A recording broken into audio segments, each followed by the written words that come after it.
Élisée était obéissant. Et la consécration de son obéissance est passée par le plan que Dieu a activé de sa vie de suicider Élie. Alléluia. J'étais en train de, dans mes recherches, j'ai découvert que Élisée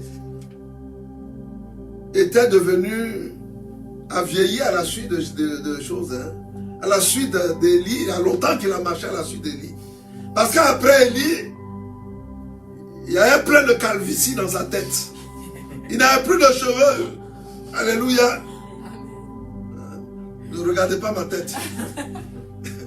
Il n'avait plus de cheveux. Mais écoutez-moi bien, parce qu'un jour, les enfants étaient en train de se moquer de lui. Crâne nu, crâne nu, crâne nu. Et puis, quand il a parlé, il y a un animal qui est descendu pour déchiqueter les enfants. Parce que l'onction était dans sa tête. C'est comme ça. Oui, oui. Ils ont dit crâne nu. Ça veut dire qu'il y a longtemps qu'il a servi, tous ses cheveux étaient partis. Donc, il a marché longtemps pour aller au prix de sa consécration. Alléluia.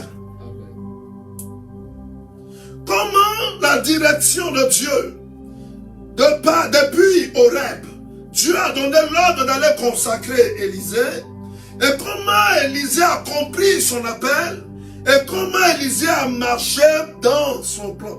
Je pense que je vais faire un séminaire qui va se dénommer Élisée. La marche d'Élisée. Je ne vais pas dire la marche d'Élie, la marche d'Élisée. On va décortiquer le chemin d'Élisée.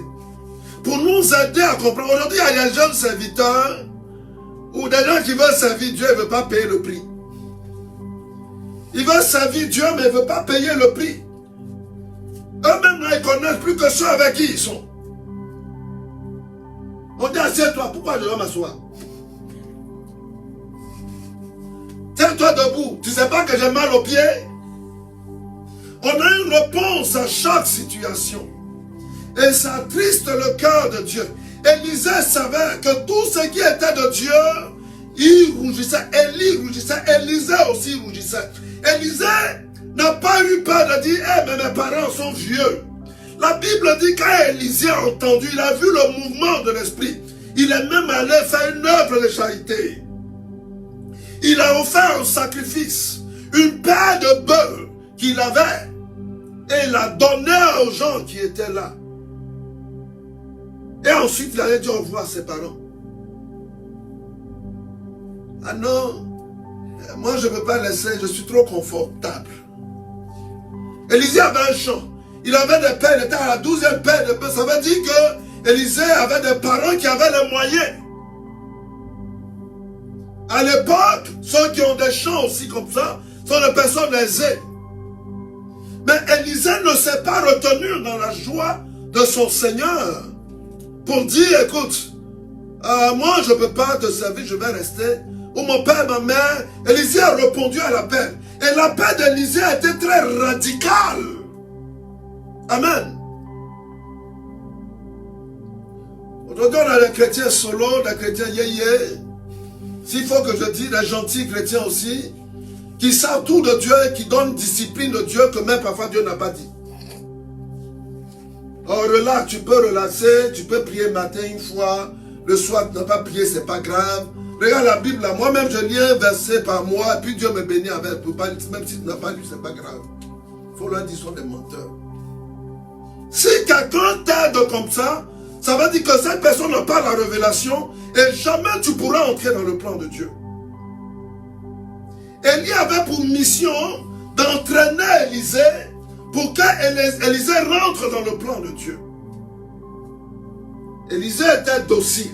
Élisée a vu Élie faire. Élisée a vu Élie parler. Élisée a vu Élie prier. Élisée a demandé des renseignements à Élie, des conseils à Élie. Et la Bible dit que Dieu parlait à Élisée comme Dieu parle à Élie. Au point où, parmi l'assemblée des prophètes, les prophètes avaient reçu qu'Élie allait être enlevé, mais ils ne savaient pas quand.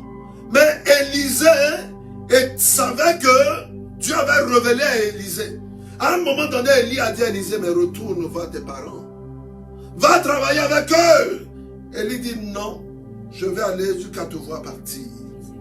Élisée, je vais aller jusqu'à te voir partir. Jonas, tu es assis à côté ici. Si tu as des oreilles, il faut écouter ce que je dis. Amen. Mes filles qui chantaient, si vous avez des oreilles, écoutez ce que je dis. Élisée ne s'est jamais substitué, vu plus grand qu'Élisée. Qu'Élie.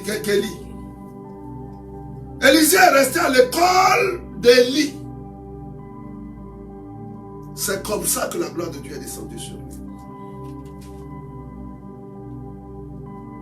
Quand tu as dans ton équipe quelqu'un qui connaît tout, et peut-être un marchand pour partir, des fois là, pour contrecarrer les affaires, pour dire non, ça te pose question, laisse-la.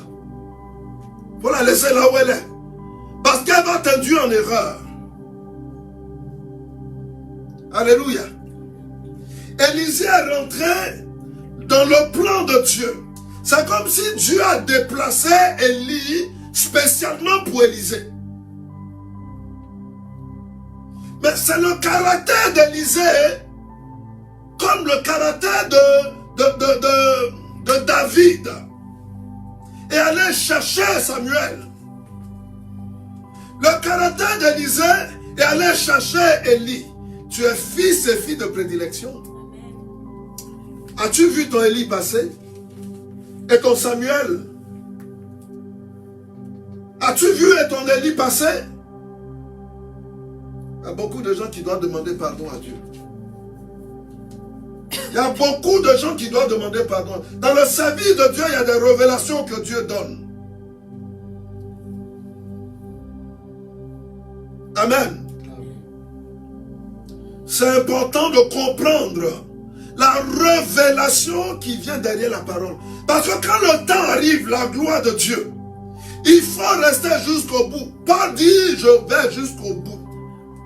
Si tu ne restes pas jusqu'au bout, tu ne peux pas voir la gloire de Dieu. Il y a des gens qui ont commencé au milieu du chemin, ils sont partis. Ah non, je suis fatigué. Ah non, votre affaire là. Votre affaire de Dieu là. Je dis à tous ceux qui étaient dans Génération Alpha Omega qui sont partis là, je vous parle. Aux ceux qui sont dans un autre groupe aussi, ou même dans un autre ministère qui ont fait pareil, je vous parle. Le Saint-Esprit, à l'école du Saint-Esprit, Dieu ne se trompe jamais. Alléluia. Et puis si tu sais entendre la voix de Dieu, tu vas voir la gloire de Dieu se manifester pour toi. Parce que Dieu te bénit par Élie qui met sur ton chemin. Et le but d'Élie, c'est de t'aider à aller au-delà du Jourdain. Que le manteau, que tu sois revêtu du manteau de l'Éternel des armées, qui est le pouvoir, comme le bâton de Moïse qui a fendu la mer. Mais ça passe par le prix à payer pour que ce manteau te soit doublement vêtu. Non, je viens du travail, il est 16h30. Non, je dois prendre mon dîner. Donc, je ne peux pas prendre mon dîner. Donc, c'est compliqué. Eh bien, je dois venir encore derrière la caméra. Mais c'est comment? Et non, je vais venir chanter encore des fois que je suis fatigué. Et surtout que je travaille quelque part là-bas à la maison, c'est dur, tout ça. Et je vais venir encore chanter. Non, Seigneur, je suis... Mais ben, je suis fatigué aujourd'hui, je ne peux pas.